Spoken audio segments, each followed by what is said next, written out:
guys, Karen here. Thanks for coming for my last session at Bukit Puchong. The last session we talked about breathing. Now this is something that I never really gave much thought about, because to me it's natural. You breathe in and you breathe out when you run. If you're running a bit faster, you breathe a bit faster because you need more oxygen, right? But what I came across was this article, and I came across this only about a month ago, and the science behind breathing and how it could actually impact your body and how it could actually help you better your running performance. That was just amazing. So I'm going to share this with you. Basically, when you breathe, inhale, all the air goes into your lungs is fully inflated, your diaphragm is fully contracted. That is when your core is at its strongest. Now when you are running, we all know that the impact on our joints is quite high.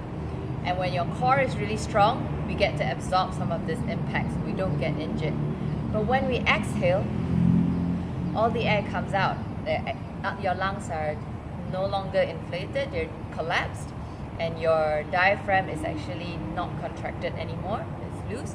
And this is where your core is actually at its weakest. And when your core is at its weakest, your body is vulnerable to impact. Now, very naturally, we breathe in and we breathe out at the same rate. So maybe we take 2 steps, breathe in, 2 steps, breathe out. And when this happens, it is an even count, 2, 2, 2. We will always breathe out on the same leg. So for example, if I breathe in and I breathe out, I always land on my left leg. When this happens, your body is at its most vulnerable, and this is when the impact is at its highest to your joints. That would mean that I'm subjecting my left leg all the while to high impact, causing it to have high risk of injury. And we don't want that. And what this guy, the person who wrote this article, what he found out was that he kept having the same injury on the same leg, and it was because of his breathing. So the only way to get rid of that, or to avoid that, is to be able to share the load or share the impact between both your legs.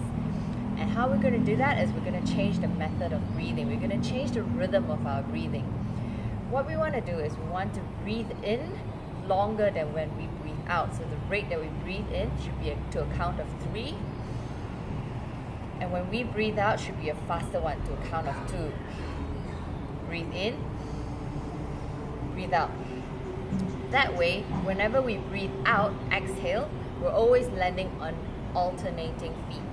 Okay, so then we subject both our feet to equal amount of impact. That way we don't have overuse or overstrain injury on just one leg. Now, to get this started is actually not very easy, and I found it quite difficult to get it started because it doesn't feel natural to me. So what I learned, and the best way to do it, I feel, is to first know how to just get the rhythm right. So you can just start by standing still and just tapping your feet. Okay? 1, 2, 3, 1, 2. 1, 2, 3, 1, 2. Breathe in, 2, 3, breathe out, 2. Breathe in, 2, 3, breathe out, 2. Of course, when you're running, it's a much faster pace, so you can actually go into a march. 1, 2, 3, 1, 2. 1, 2, 3, 1, 2. Breathe in, 2, 3, breathe out, 2. Breathe in, 2, 3, breathe out, 2. This is for more of like a casual pace when you're able to chit chat with your friends. This is like a warm up at the beginning of your run. Now, of course, when you want to go faster, you're going to be moving your feet a lot faster, and you also need your oxygen more. Okay, so this is when you switch to a 2-1 count. So you go 1, 2, breathe in, 1, breathe out, really fast. So you're breathing out. Your exhale has to be a strong exhale, pushing air out really fast. So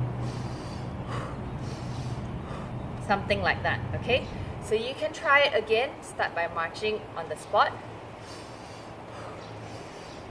and then going a bit faster. It takes a bit of time to get used to it, as you can see. It's not that easy. Now, many people that came to the clinic last session, they found it very difficult to exhale all the air out fast because they took such a deep breath in. Now, the idea is to make it as natural as possible. So because the rate of breathing is so fast, you don't want to take too deep a breath because otherwise you have so much air to expel. you still want to be able to breathe as naturally as possible. Now, this is the part that takes a lot of practice. So you just kind of have to slot this into your training time, and just try and focus on your breathing, be relaxed about it. Another trick I learned from this person is actually when you're going up the hill or when you're actually sprinting. Now, remember we talked about wanting to be more powerful at this time. Now, power also comes from your muscles, which needs oxygen. There is this method of breathing. It's called the 2-1-1-1, and it sounds really complicated, but once you try it out, you can actually feel the benefit almost instantaneously. Now, the guys tried it that day and they said that they really loved it. Alright, so it goes 2 counts inhale, exhale, 2 counts inhale, exhale 1 count, inhale 1 count, exhale 1 count. So it goes.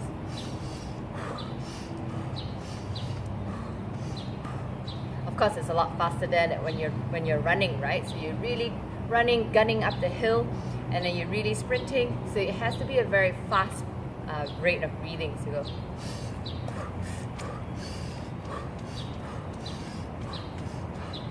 The total count is still 5 in total, which makes it an odd number, which makes it alternating between both legs. So this will really help you to get the oxygen you need to power up the hill or to run really fast. This could be when you are sprinting towards the finish line. This is where this 2-1-1-1 breathing really helps. So again, we have the 3 different types of rhythmic breathing. We have the 3-2 count. This is more of like a casual jog. You go 3 counts, breathe in, 2 counts, breathe out. And then you go a bit faster, you can go to 2-1. So, and when you're really gunning up the hill, you want to go. Now, if you want to ask whether you should breathe in with your nose or with your mouth, obviously when you're really in desperate need for oxygen, you're going to be using more of your mouth than your nose.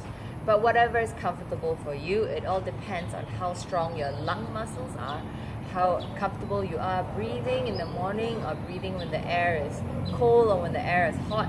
It really depends on you, and like everything else, it needs a lot of practice. So take time to practice, try it out. Let me know what you think. Drop comments down here. And come for my next session, we're going to be talking about how strength exercises actually helps you to become a better runner. Thanks, and see you in the next one.